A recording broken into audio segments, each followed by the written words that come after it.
কোন দলের জোর বেশি বা কোন দল বেশি হতে পারে? আমরা কংগ্রেস চাই করতে মানে আপনারা কংগ্রেস জিতবো নি কেন আপনারা কি ভাবেন? কংগ্রেস এখানে কংগ্রেস ছাড়া আরো দুইটা দল আরো বিভিন্ন দল আছে তারা কেন জিততো না এখানে এটা তাদের মাকে বুঝিত না। এটার পিছনে মানুষ সব এক হয়ে গেছে, একমত হয়ে গেছে যে আপনার কংগ্রেস জেলা পরিষদ কোন দলের জোর বেশি? কংগ্রেসের দূর বেশি। কংগ্রেসের জোর বেশি। কার্যক্রম আসলে কোন দলের জোর বেশি? এখন তো দেখা যায় কম্পিটিশন কংগ্রেসও আছে, কংগ্রেস আগে আছে আগামী কার্যক্রম সেকেন্ড পজিশন এর ভিতরে কিছু দূর করে যে সমান সমান কম্পিটিশন হবে। কোন কোন দলে? কংগ্রেস মৌলানা জহির স্যার থেকে আমি মেজবানি করলাম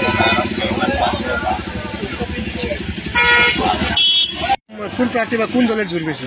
কংগ্রেসের বিশেষ করে আমরা সবও খালি কংগ্রেসও বলতে পারবো, আতো বলতে পারবো আরে পিতা কি লইয়া আর বলতে আতো বেশি আতঙ্ক দেবো বেশি হচ্ছে আতঙ্ক হিন্দু মুসলিম সবে আমরা আতঙ্ক দিই। কেন আপনারা এত বুঝতে কি কারণে কেন আপনারা কংগ্রেসে বলা হয় না?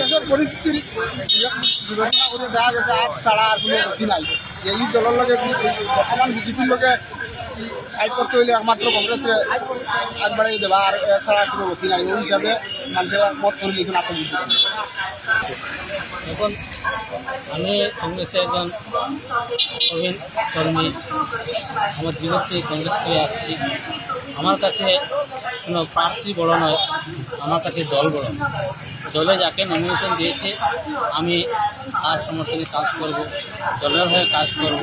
শুধু আলগাপুর নয়, হাইলাকান্দি জেলার প্রত্যেকটি কেন্দ্রে আমি প্রত্যেক কংগ্রেস প্রার্থীকে আমি সমর্থন করি। কোন দলের সাথে হবে? আমার মনে হয় কংগ্রেস দলের সঙ্গে প্রতিনিধিত্ব কেউ আসতে পারবে।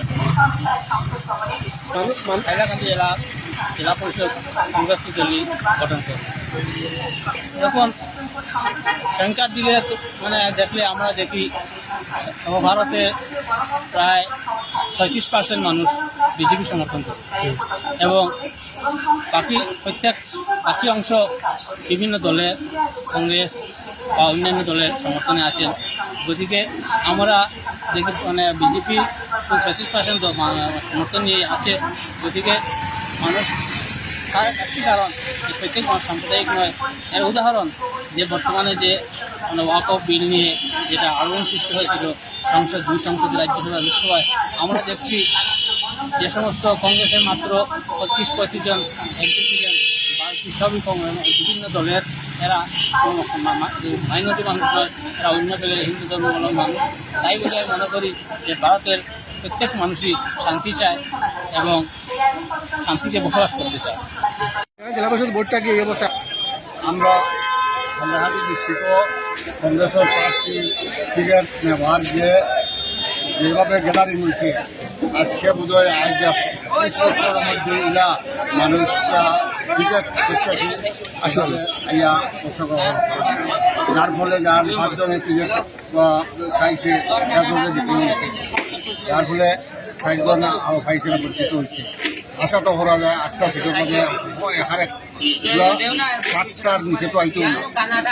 আমি নিজে গতকালকে 60 করছি বিভিন্ন জায়গায় যাইয়া 7টা একদম 7টা আইব আমরা কংগ্রেসে বা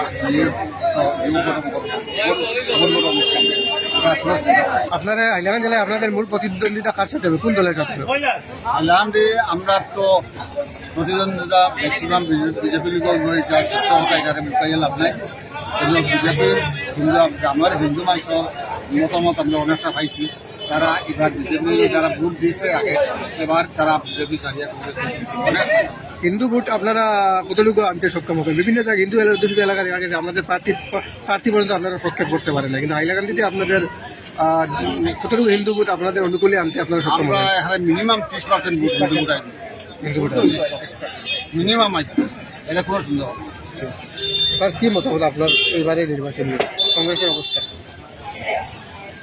মানে যদি আমরা আগের চিন্তা করি বর্তমান চিন্তা করি, এইবার 2025 পঞ্চায়েত নির্বাচন এগুলা আপনারা আজকের সবার থেকে বুঝছেন বা বিভিন্ন সবার দেখা যায় কংগ্রেসের অবস্থা ভালো, মানুষ বিজেপির অপশাসক বেশি ব্যস্ত, এর লাগে বিকল্প হিসাবে কংগ্রেসও বাঁচিয়ে নেয়। আমার যতটুকু হয়েছে আমি এখন কংগ্রেস কর্মী ডিস্ট্রিক্ট অফিসের চেয়ারম্যান হিসাবে আমি তো ডিস্ট্রিক্ট করি আর এটা আবার সাড়ে 35%, এটা তো সামনে 40 থেকে 50% মানুষও আইবার সম্ভাবনা আছে কংগ্রেসও, আমি আশাবাদী।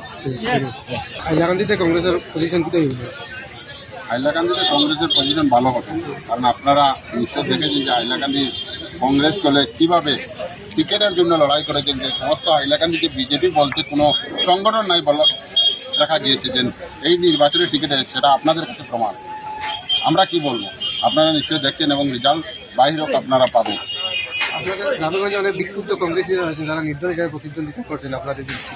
এখন কোনো প্রকৃত কংগ্রেসী কখনো নির্দল হিসাবে প্রতিদ্বন্দ্বিতা করবে না। যারা প্রকৃত কংগ্রেসী আছে, কখনো নির্দল হিসাবে প্রতিদ্বন্দ্বিতা করবে না। যারা রাহুল গান্ধী, সোনিয়া গান্ধী এবং প্রিয়াঙ্কা গান্ধীকে যারা মানে, গান্ধীজির যারা মানে, তারা কখনো নির্দল প্রতিদ্বন্দ্বিতা করবে না। আর আপনারা যে সোশ্যাল মিডিয়ার মাধ্যমে কিছু কথা দেখছেন, যারা বলছেন, সেটা তো আপনারা জানেন বিগত লোকসভা নির্বাচনে ওরা সেমভাবে কাজ করেছে, আজকেও সেমভাবে ওরা কাজ করছে, ওরা বিজেপির এজেন্ট। দেখো হাইলাকান্দি জেলাটা অ্যাকচুয়ালি মাইনরিটি এলাকা প্রায় বেশি, আর এই এলাকাগুলিতে যেভাবে কংগ্রেসের হাওয়া বর্তমানে বইতেছে, আমার মনে হচ্ছে যে 7টা আসনেই কংগ্রেসে দখল করবে। 8টার মধ্যে 7টাই আপনারা দেবেন, এটা আপনাদের দাবি? কংগ্রেসই দখল করবে।